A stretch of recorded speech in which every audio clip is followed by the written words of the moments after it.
Hey everyone, Dinosaur MTG here because I am a dinosaur when it comes to Magic. I thought we'd have some fun today and flip through my Set of Unglued. When this set came out, I loved it. I was having a ball with this set. A lot of players didn't like it so much. They actually thought it was an abomination to Magic.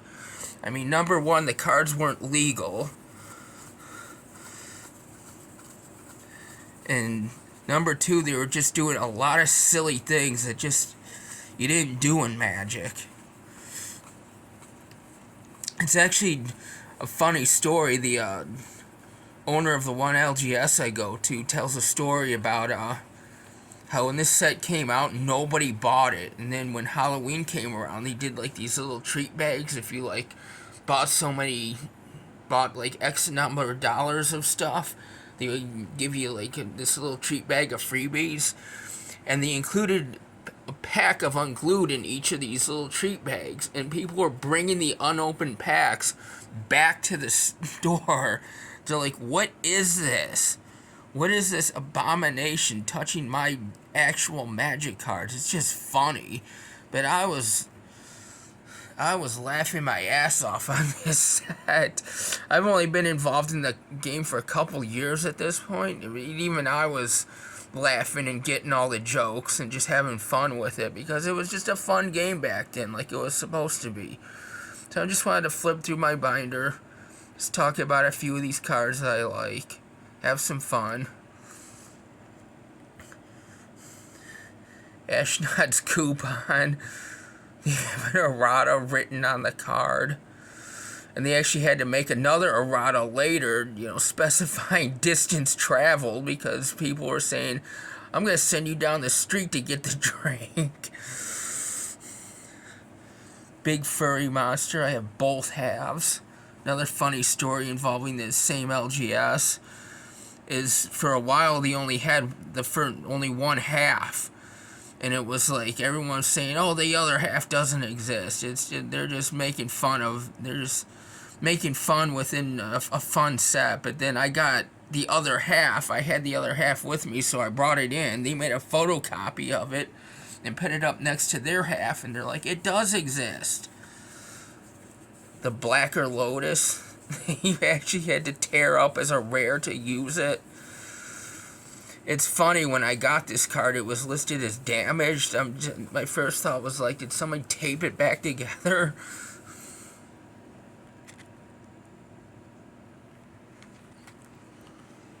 Chaos Confetti, another you must rip this up card.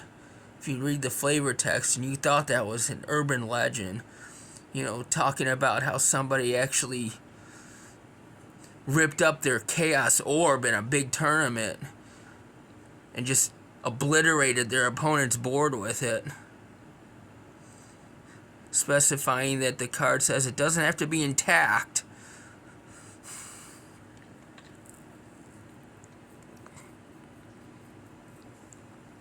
Chicken Egg playing on Ruck Egg artwork of Arabian Nights. Lots of clams. That was one of the themes in this set, is clams. Little Dr. Seuss clam I am.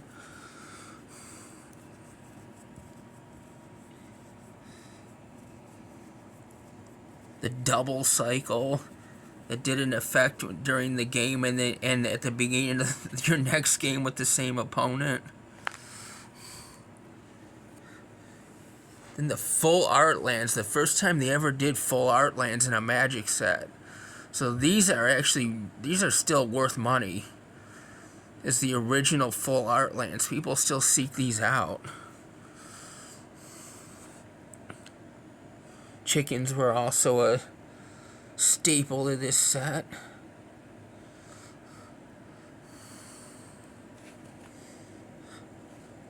Giant fan blowing the art off the card.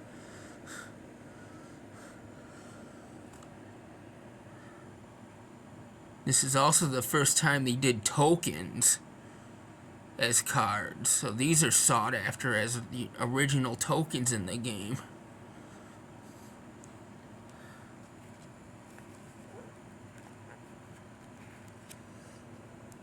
Heirloom Wrangler with denim walk.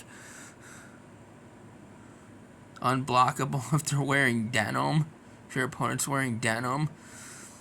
Which they actually made a ruling saying that removing your pants can be played as an instant. Not that I played in any games where people remove their pants to prevent denim walk from getting through.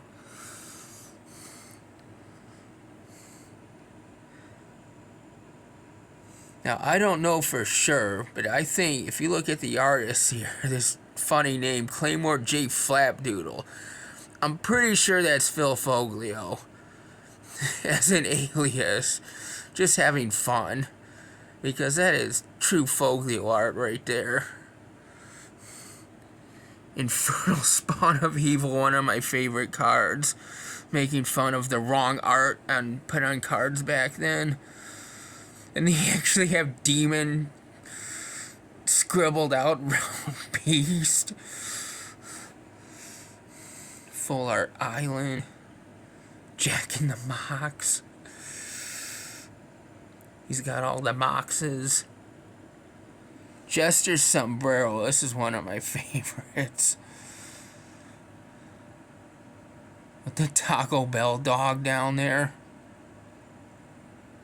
Yo quiero comer Bell. You know, if you were around in the 90s, you would remember the Taco Bell ads with the Chihuahua.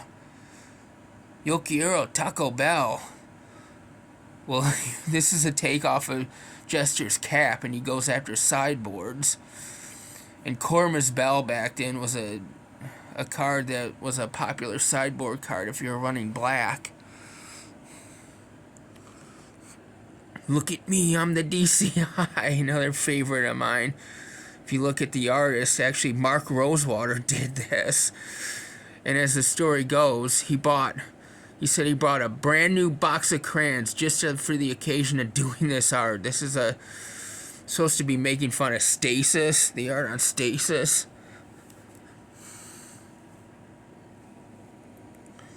Kaja Folio goes by her own name here, making fun of her own art that she did for Mirror Universe. Mirror Mirror that does a similar effect. Misdemeanor, trying to get a little feminism in the game, because back in the 90s, you didn't have female players. It just wasn't a thing back then.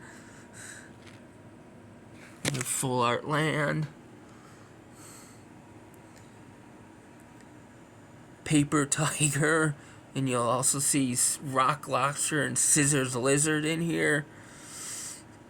Playing rock, paper, scissors in Magic. Some more tokens and Full Art Lands. Here's Rock Lobster. You can see the turn off the stuff that the turn off in the actual game of rock, paper, scissors.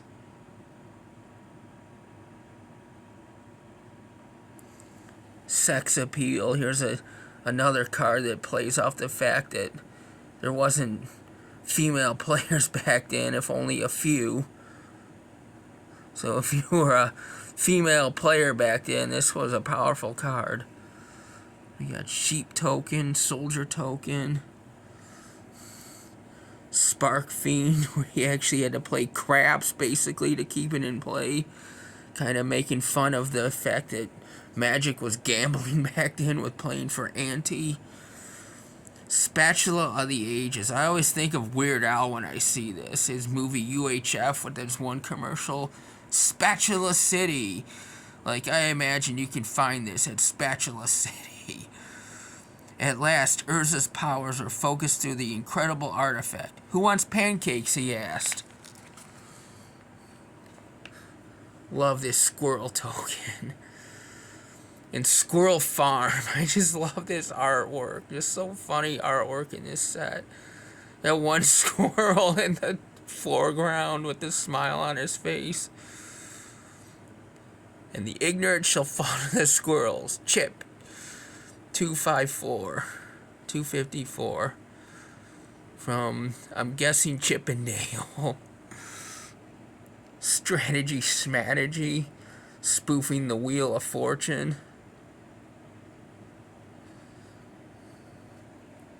The Cheese Stands Alone, which actually got a functional reprint in Time Spiral block. The Ultimate Nightmare of Wizards of the Coast customer service, with their actual customer service number on there, back when people would call them up for rulings, similar to how Nintendo Power did their hotline back then, where you can actually call actual people to get help. Timmy Power Gamer, who's actually used today as a term. And I think you can have him as an avatar in Arena as well. There's a science fair project. And yeah, that's Unglued.